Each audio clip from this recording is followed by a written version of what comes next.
I do want to turn our attention now to the police shooting of Jacob Blake, which was captured on video, has sparked an outcry across the nation and from those in the NBA. Blake, who is black, was shot multiple times in the back by police on Sunday in Kenosha, Wisconsin, as he tried to enter the driver's side door of his vehicle.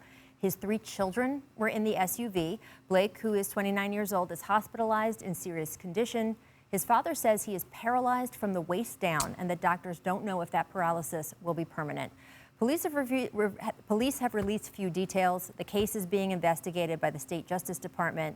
NBA Players Union President Chris Paul was among those to speak out about the shooting over the past few days. I'm emotional just talking about this. I can't even read the prompter. It is so upsetting. Here is Chris Paul. I just want to send my prayers out to Jacob Blake and their family. You know, the things that, you know, we decided to come down here to play for, and we said we're going to speak on the social injustice and the things that continue to happen, you know, to our people. It's not right. It's not right. So the win is good, you know, but voting is real. I'm going to challenge all my NBA guys, other sports guys. Let's try to get our entire teams registered to vote. You know what I mean? There's a lot of stuff going on in the country. Sports is cool, it's good and well. It's how we take care of our families, but those are the real issues that we got to start addressing. Chris Paul, just one voice. The Milwaukee Bucks organization released a statement, and here is what it read, quote, "The Bucks are praying for the recovery of Jacob Blake, who was shot multiple times in the back by a police officer at point-blank range in Kenosha, Wisconsin yesterday. Our hearts go out to his family and friends. We stand firmly against these reoccurring issues of excessive use of force, immediate escalation when engaging the black community." And here was Bucks guard George Hill after yesterday's game talking more about Jacob Blake. Just sickening. It's heartless. It's a up situation. Like I said, you're supposed to look at the police to protect and serve, and now it's looked at harass or shoot. What do you feel like you or you all can do from Orlando, from the position that you're in right now?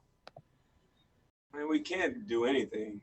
First of all, we shouldn't even came to this damn place, to be honest. I think coming here just took all the focal points off of what the issues are. So very strong from Hill there. LeBron James asked about Hill's comments after the Lakers win, and here's what he said. I don't have any reaction to George Hill's comment. Everyone has their opinion to, you know, in reaction to what happened. What I can say is that if you're sitting here telling me that there was no way to subdue that gentleman or detain him or to just before the firing of guns, then you're sitting here and you're lying to not only me, you're lying to every African American, every black person in the community, because we see it over and over and over. There was multiple, if you watch the video, there was multiple moments where if they wanted to, they could have tackled him, they could have grabbed him. You know, they could have done that. Players today continuing this discussion on Blake. Fred VanVleet had a media session. He spoke very emotionally and thoughtfully about the shooting, and when asked about the potential of a boycott in the bubble, here is how he responded.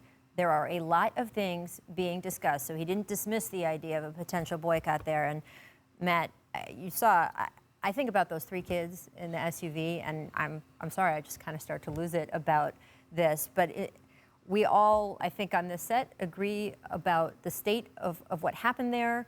I do have 2 of the best leaders the NBA has seen in the last 2 decades, and I want to take advantage of that in this moment and ask you guys, you heard George Hill, right? You heard Fred VanVleet say we're thinking about all the options when someone brought up a boycott. George says we shouldn't have even come here. What do you think players can do now who feel so frustrated, so helpless, and want to actually make a difference? Continue to use their voice. You know, I think Kenny Smith made a great point last night. If we hadn't came to the bubble, we would still hear LeBron. We would still hear Chris. But will we hear guys like George? Will we hear, in all due respect to VanVleet, will we hear his cry, his outcry? So I always think our message is stronger when the NBA logo is behind it. It covers more. But this is why Cap knelt. This is why Colin Kaepernick took a knee, because this continues to happen in our communities. You can say what you want. There's mass shootings. White people commit mass shootings, and somehow they're always arrested. Somehow they're always arrested.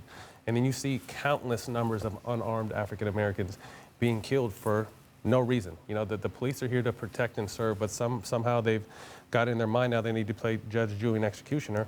And there's an alarming stat where 1% of officers are charged for shootings and less than 1% are actually convicted.